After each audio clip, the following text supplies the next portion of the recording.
여러분 안녕하세요. 넘은 컨설팅 회사 지식편의 박원수 이사입니다. 오늘은 제5강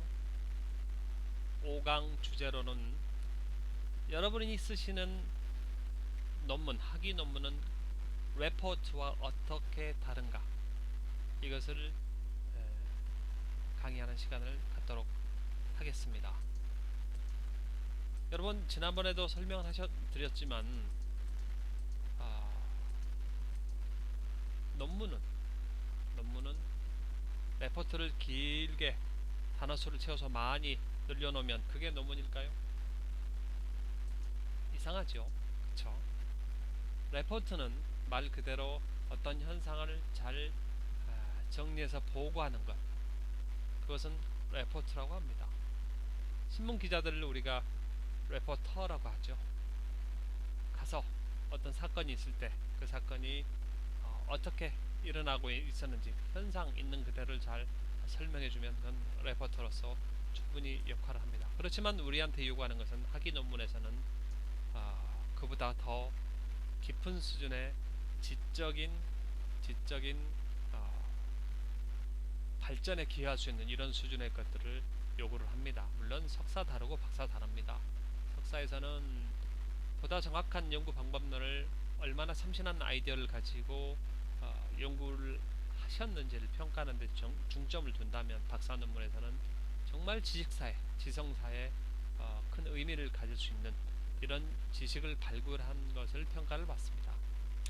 자, 그래서 오늘 이 시간에는 어, 레포트가 어떻게 논문과 다른지, 우리 써야 하는 논문이 레포트와 어떻게 다른지를 설명하기 위해서 인포메이션과 knowledge의 차이에 대해서 아주 가급적 쉽게 설명해 드리겠습니다. 자, 우리가 어떤 데이터에서 잘 의미를 찾아서 포함이 될 경우에, 의미가 포함이 될 경우에 데이터는 인포메이션이 됩니다. 정보가 됩니다. 예컨대 어느 반 학생들의 점수가, 남학생 여학생이 있는데 수학은 어느 학생은 60점, 영어는 70점, 다른 학생은 수학은 50점, 영어는 80점, 이렇게 학생들 번호별로, 아이디별로 성적을 쭉 갖고 있는 데이터, 말 그대로죠. 이것이 만약 엑셀 파일에 입력되어 있을 때 그 자체는 이미 데이터입니다. 그 정도는 데이터라고 합니다. 어떤 현상을 숫자로 표현해 놓은 것을 우리는 데이터라고 합니다. 현상을 숫자로 표시해 놓은 거죠. 많다, 적다, 이런 정도의 의미 파악도 아직은 안 됩니다.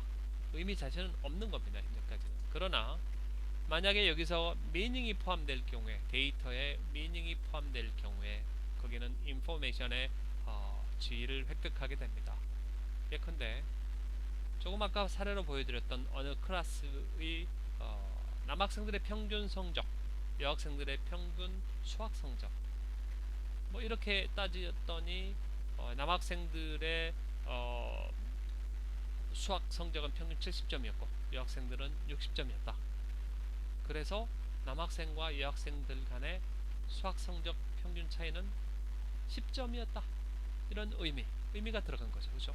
차이가 있다는 거 아닙니까? 평균값에. 그전에는 평균값이 있는지도 몰랐고 그냥 그 클래스의 영어 성적과 수학 성적을 주르륵, 인원수가 30명에 해당되는 성적을 나열해 놨던 데이터에 불과했던 것이 평균값을 구하고 더했겠죠. 더해서 인원수만큼 나눴더니 평균값이 나왔는데, 그것을 남학생 따로 여학생 따로 평균값을 구분한 다음에 그 차이가 얼마인지를 다시 산수를 한 겁니다. 그랬더니 평균 10점이 차이가 있네. 이렇게 정도가 되면 이거는 인포메이션입니다. 모든 학교의 남학생과 여학생의 수학 성적은 남학생이 10점 평균이 높더라. 그 다음에 여학생들이 영어 쪽에서는 오히려 10점이 높더라. 이렇게 얘기가 되면 그 자체로 중요한 정보가 됩니다. 이 정보를 이렇게 잘 보고하는 것, 이거는 레포트에 그칠 공산이 굉장히 큽니다. 그러나 모든 정보를 나열하는 것이 그게 레포트라고는 얘기하지 않습니다. 왜냐하면 디스크립티브 리서치에서 말씀드린 바와 같이 어떤 현상을 우리가 전혀 몰랐던, 많은 사람들이 모르고 있었던, 아니면 잘못 알고 있었던 현상을 다시 정확하게 묘사해 주는 것, 이 자체로도 이미 지식사에 기여를 하기 때문에 디스크립티브 리서치에서는 논문으로 자격을 받습니다. 그런데 예컨대 우리가 한 단계 좀 넘어가서, 이게 만약에 우리가 양적 연구를 하는 사람들이라면 조금 아까 얘기한 것처럼 평균값의 차이를 보여주고, 이 정도가 양적 연구로서 리서치 페이퍼로서, 논문으로서 어떤 큰 자격을 받을 수 있을까요? 아직은 부족합니다. 왜냐하면 인포메이션에서 어떤 패턴이나 규칙성, 룰들이 발견이 됐다면 그것은 지식으로서 의미가 있습니다. 만약에 인포메이션에서 룰이 없는 상태로 또다시 남들이 다 아는 인포메이션을 한 번 더 정리하는 건, 이건 레포트입니다. 그러나 아직도 아무도 발굴하지 않았어요. 인포메이션은 잔뜩 있는데 그 속에서 어떤 규칙성이 발굴된 적이 없어요. 그럼 거기서 우리가 규칙성을 발굴해서 보고를 하면 그거는 지식이 될 수 있습니다.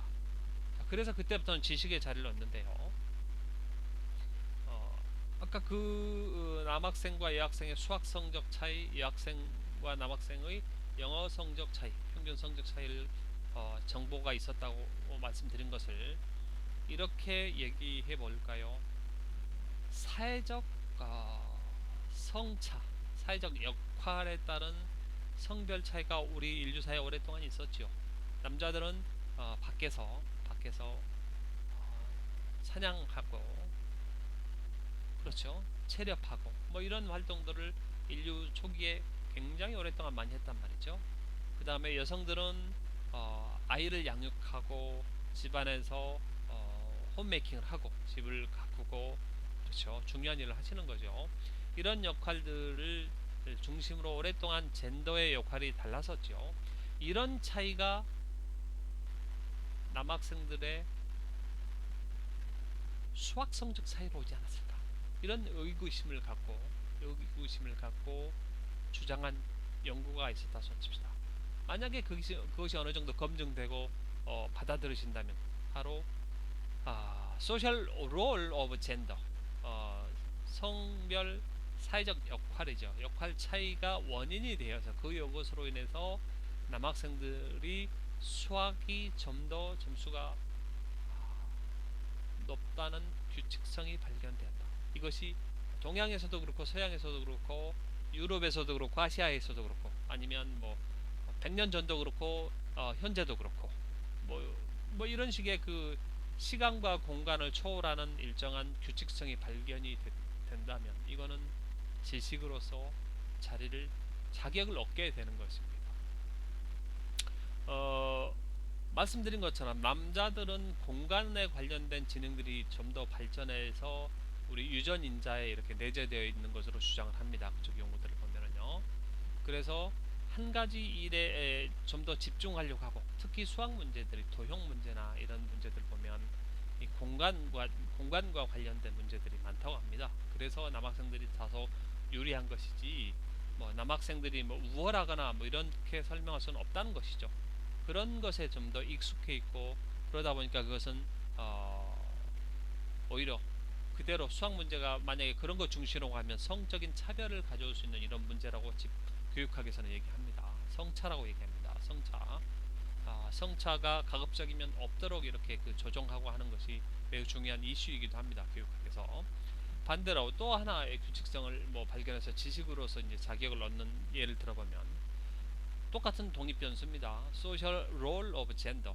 여성들과 남성들의 사회적 역할 차이로 인해서 남성들보다 여성들이 언어 능력이 좀 더, 또는 언어 능력 말고 멀티플, 다중기능 있죠. 한 가지 일보다도 여러 가지 일을 동시에 처리하는 능력, 이런 것이 여성들이 더 남자들보다 월등히 발달되어 있다는 거 아닙니까? 이것이 동양에서도 그렇고 서양에서도 그렇고 시기적으로 지금도 그렇고 과거에도 그랬다면 미래에도 그럴 가능성이 크겠죠. 규칙성이죠. 여성들이, 왜냐하면 집안에서 아이도 양육하면서 등에 아이도 업고 있고 집안 정리도 해야 되겠고 요리도 해야 되겠고 일종의 집안에서 중요한 일을 하시면서 동시에 여러 가지 일을 하는 것에 굉장히 익숙해져 있던 것이죠. 그러다 보니까 여성들은 뭐 전화 받으면서도 TV도 볼 수 있고, 그 다음에 아이가 지금 저쪽에서 무슨 짓을 하는지도 뭐 할 수 있는 뭐 세 가지 이상의 일들을 동시에 할 수 있는 멀티 이 워킹 능력이 있다고 뭐 이렇게 표현들을 합니다. 자, 이렇게 됐을 때 이것이 원인이 무엇이었느냐? 아, 소셜 롤이라는 거죠. 성별 사회적 역할이 오랫동안 이렇게 반복되면서 그것이 우리 유전적인 인자 속으로 들어가서 지금도 그런 능력이 계속 이어지고 있다. 이렇게 해서 되면 어떻습니까? 단순히 남학생과 여학생이 수학 성적이 뭐 남학생 좀 더 몇 퍼센트 정도 몇 점 정도 높고 언어 능력이 여학생이 좀 더 남학생보다 평균값이 대체로 높더라.